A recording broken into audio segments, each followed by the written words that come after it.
Hari ikibazo nabajijwe n'umukunzi wa Aduhire Channel, aho yanyandikiye email agira ngo ni igiki wakora kugira ngo ibiro byihute mu gihe watangiye ya diet yo kuri Aduhire Channel. Ese ni igiki narenzaho ko nge nshaka ko ibiro byihuta?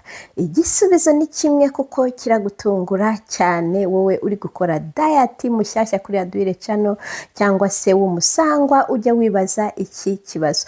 Nta gisubizo kiri magique, nta muti uri magique, nta kintu wanywa kugira ngo ibiro byawe byihute, ariko ikintu kimwe gusa cyagufasha kugira ngo ibiro byawe byihute mu gihe watangiye diet ni ukugenda n'amaguru.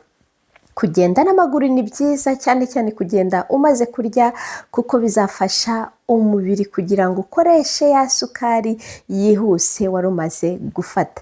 Ariko rwose bizaba akarusho nugenda umaze kurya. Nibyo byiza, kuko umubiri iyo umaze kurya hari carbs, hari kalori umubiri ufata. Za carbs zihuse nimba ari isukari yihuse yariri n'urugero nko mu birayi, nko mu kintu cyose uriye, iyo sukari yihuse umubiri uzayikoresha vuba vuba.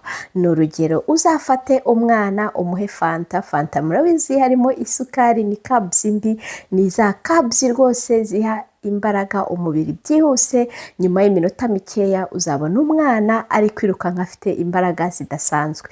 Nawe rero numara kurya uzahite ufata umuhanda ugende nimba ushaka ko byihuta. By'umwihariko iminota uyigire myinshi, uyigeze kuri 30 uri kumaze kurya, ubigenze gutyo bizatuma diet uri gukora gutakaza ibiro uri gukora byihuta. Ako ni akabanga k'iki cyumweru.